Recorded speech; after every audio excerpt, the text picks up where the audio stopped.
Superman has been played by 11 different actors across 77 years. But did you know that many believe the role is cursed?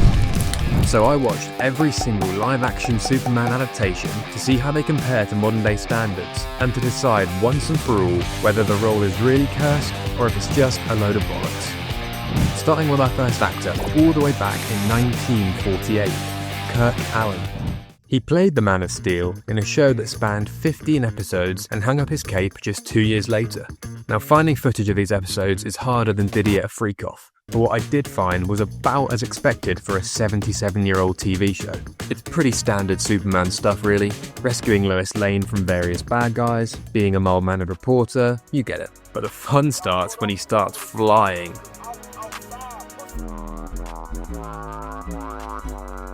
I mean, what the fuck? Bro literally turns into a cartoon. To be fair though, as much as I am clowning on this, you have to rate their creativity. They probably had as much computing power as my toothbrush does back then, so I credit where it's due. Following the role, Alyn failed to find any further work due to being typecast into the role of Superman. This is really where the Superman curse began, and as you'll go on to see, it only gets worse from here. Overall, it's fine. If you're just used to modern day films, then you'll probably think this is trash. But for its day, it does the job. Oh, and by the way, I'll be giving all the films on this list super rankings. So this one gets super creative, but still a bit shit. Jumping 3 years forward, the next Superman is George Reeves, who first appeared in 1951. Reeves was in the first ever Superman feature film, Superman and the Mole Men, and then later went on to produce 104 episodes of The Adventures of Superman between 1952 and 58. Now, the film Superman and the Mole Men is pretty bloody weird, I can't lie. It's not the typical Superman film you'd expect, where he's just fighting bad guys and saving the day. It's more of like a weird awareness campaign for anti-racism and segregation. The basic premise is that these mole men are discovered living underground when they come up through an oil pipe, and then Superman has to step in to stop the humans from attacking them. There's one part where he gives this whole speech about living together in harmony and describes the surrounding mob as Nazi stormtroopers, which just completely came right out of left field. It was really quite bizarre. Now, obviously, I'm all for the message it's trying to convey. However, from a Superman film perspective, I just want to see bad guys get punched, okay? So I can't lie, it was pretty boring, and I probably wouldn't recommend it. The TV show is much more standard Superman stuff, I guess, and it's okay. They at least managed to make him fly without turning him into a cartoon, which is something, I guess. Following the conclusion of the series, Reeves also struggled to find any work, and in June 1959 was tragically found dead in his home, with it being ruled as a suicide. However, there was a major controversy surrounding this, as Reeves' fingerprints were never found on the gun, and he was also allegedly having an affair with an MGM executive. Whatever the truth may be, this is where the curse first gained its notoriety and where the real conspiracies began. This one gets super weird for sure. Next we're moving on to most likely your dad's favourite Superman, the iconic Christopher Reeve. Now the biggest change between this version and the original is that Superman is now a sex pest. What color underwear am I wearing? Pink. Huh? Pink. In all seriousness, this is a huge step up from the previous film, and arguably one of the best on this list, especially since it was made nearly 50 years ago. That actually makes me feel a little bit sick. Green screen had clearly been discovered, and the special effects were significantly better than my man just lat spreading in front of bullets. In terms of the film itself, I could only find a copy of the extended version, and my god, it made me thankful that editors exist, because damn, it was so boring. After watching my 27th consecutive Kryptonian individually fall to their death in the first scene, I knew I was in for a long evening. Looking past that though, the film is pretty decent. Christopher Reeve is of course brilliant, and I particularly like how differently he plays Clark Kent to Superman. Some people just stick on a pair of glasses and call it a day, cough cough, but Reeve changes everything, from the way he holds himself and even his voice. Oh, and the cast is absolutely stacked. I did find the story a bit disjointed and rushed, but that may have been due to the extended version warping things. However, my biggest issue with the film, and to be honest with most Superman films, is the horrendous level of inconsistency between his powers. One moment he's struggling to push a rock over a mountain, and the next thing you see is he's doing 3 sets of 8 on a tectonic plate press. I mean, what the fuck? We do not care. Reeve went on to make a further 3 films, and unfortunately they just got progressively more shit as time went on, with the last one being pretty abysmal. Subsequently, Reeve, like Allen and Reeves before him, ran into issues with typecasting and tragically passed away at the age of only 52 following a horse riding accident, only adding fuel to the Superman curse fire. But regardless, he's still a legend and laid the foundation for all the Supermen to come. Super iconic. Next up is Gerard Christopher, who had a brief stint as the Man of Steel from 1989 to 1992 in the series Superboy. Now I imagine that most of you, like me, had never heard of this man or series before watching this video, and I also imagine most of you will never think of it again after this video. And that's basically the best summary I can give for this one. Entirely forgettable. It's just Superman in his teenage years going on nondescript adventures, probably aimed at about 8 to 12-year-olds. Super forgettable. Moving swiftly on. Next up is Dean Cain, who played Superman across 87 episodes of Lois and Clark, The New Adventures of Superman. It's just a shame they couldn't have found a longer name for it. Now I have to say, I think this is probably the most underrated Superman on the list, because this show is actually decent. It's not the best thing I've ever laid my eyes on, far from it, but it has its charms. It's the sort of thing you'd see on TV on a Sunday afternoon, one of those weird channels that don't really exist, like Quest or something. The story is pretty much just regular Superman stuff, saving the day, etc.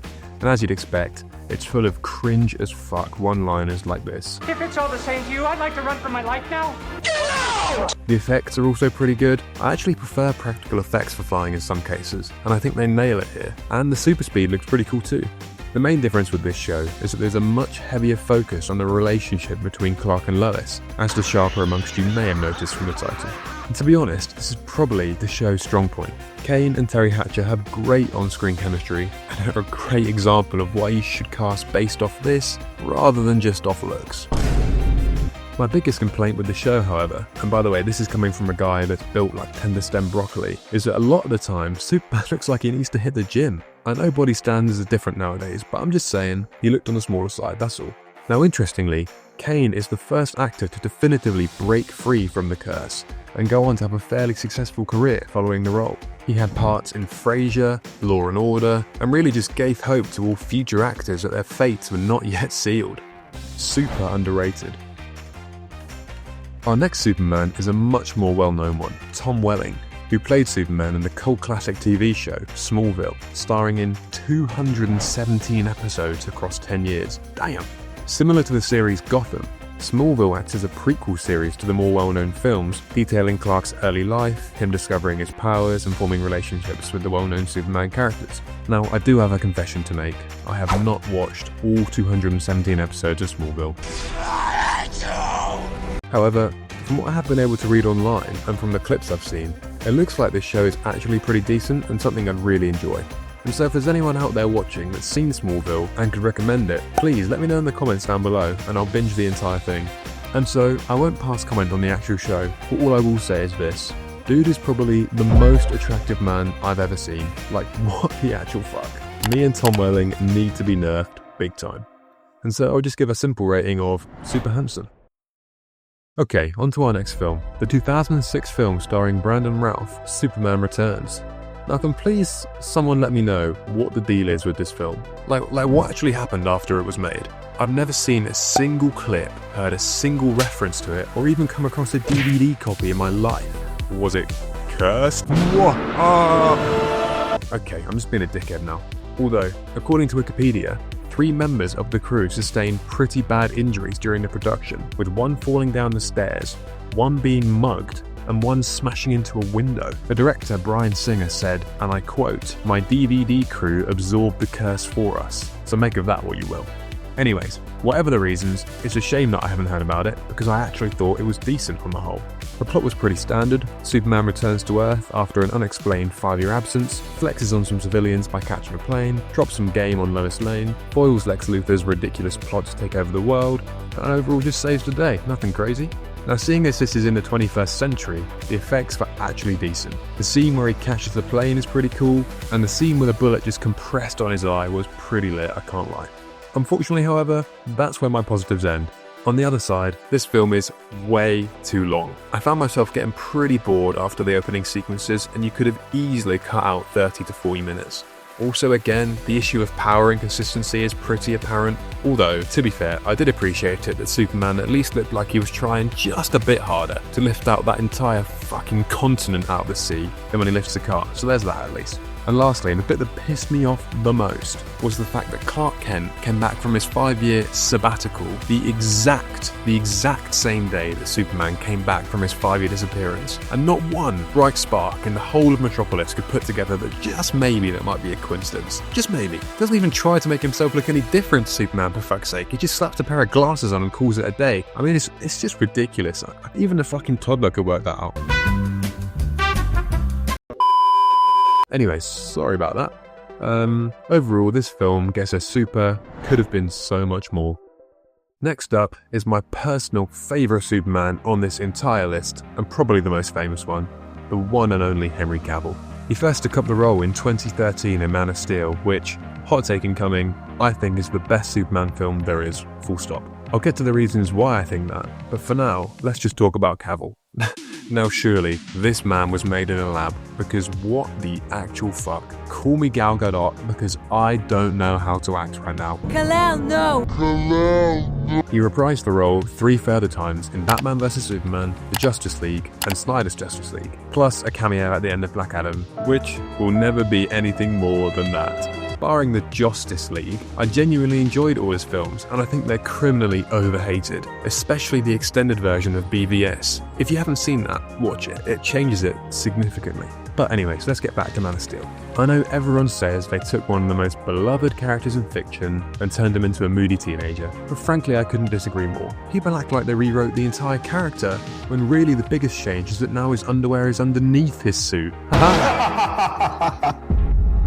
I like the more fleshed out backstory, the slightly more mature tone, and most of all I love the fact that the villain actually poses a threat. In my opinion, the only way to have a valid antagonist when the protagonist is as overpowered as Superman is to make them as overpowered.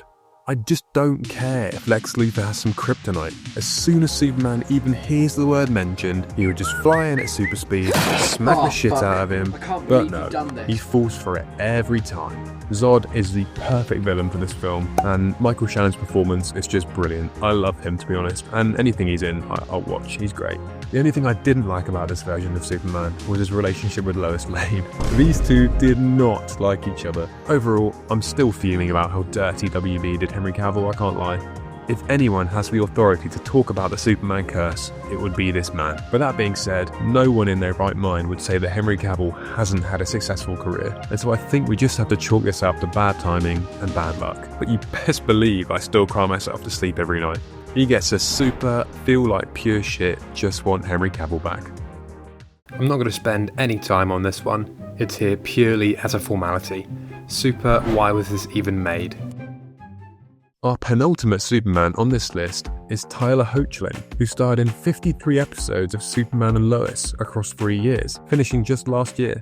Now when I saw this was a CW superhero series, I was scared, I'm not gonna lie. CW series tend to have this strange theme of starting really well for the first couple of seasons and then seriously overstaying their welcome and becoming some of the most unwatchable garbage ever seen by human eyes. But believe me when I say, this show is good. It's really good. It's well written, it's well acted, it has a great selection of villains, and I was genuinely sad to see the end of it. Hoechlin, although admittedly slightly freaky looking, is actually excellent and is written much different to usual. He's slightly nervous and awkward, but it just works. I don't know why. And the best of all, the ending was brilliant, and you very rarely say that for a series that runs this long. For a character notorious for unfinished stories and unfulfilled promises, Superman and Lois wraps up perfectly. Hoechlin, thankfully, also managed to make it through the entire production without any scandals, any tragedies, or any serious injuries, and so he's the strongest proof that we've got that the curse does not exist. Superman and Lois gets a super unexpectedly brilliant. And at last, we reach our final Superman, David Corenswet, in his brand new film, imaginatively titled Superman. Now, ladies and gentlemen, I truly believe we've cooked here, because this film is exactly what we needed. I'd heard a lot of mixed reviews going into it, but I have to say, I thoroughly enjoyed it. Say what you will about James Gunn, this man knows how to make a superhero film. I think that's the best part about the film really, the style. The colours and visuals are so vibrant and eye-catching. The dialogue is witty and full of that trademarked James Gunn comedy. And the huge range of characters just adds a whole other layer to it, with my personal favourite being Mr. Terrific. Dude was cracked. It really feels like the whole film was just ripped right out of a comic book. I also thought David Corenswet was great. I hadn't come across him before this film, but he's perfect for the role, and I can't wait to see what they've got planned next for him. However, it's not all sunshine and rainbows. I did have a few issues with the film. Most notably was his heinously ugly suit and logo. I mean, was fucking Stevie Wonder the lead designer? Who signed off on this shit? My other biggest issue was with the story. Don't get me wrong, it's fine, but there's a lot I would have done differently. Firstly, I would have liked more with regards to his backstory, relationship with his parents, etc. I get this isn't an origin story, but it's just personal preference really. Secondly, although the light-hearted comical style does make for very enjoyable viewing, on the flip side, it doesn't make you particularly invested in the characters, and so the final confrontation did leave me feeling a bit underwhelmed. Although credit where credit's due, they got the balancing bang on. From the very start of the film, we see that this version of Superman is fallible, and this makes all future combat much more believable. Overall, aside from a few nitpicks, this film is great. It sets up the new DC universe perfectly, and it's one of the most enjoyable cinema experiences I've had in a while. Let's just get him a new suit next time please. Super excited for what's to come. So there you have it, every live action Superman adaptation. If you made it this far, thank you for watching and I hope you enjoyed it. And if you did, be sure to like and subscribe. Oh, and my final thoughts on the curse? Definitely a load of bollocks, isn't it?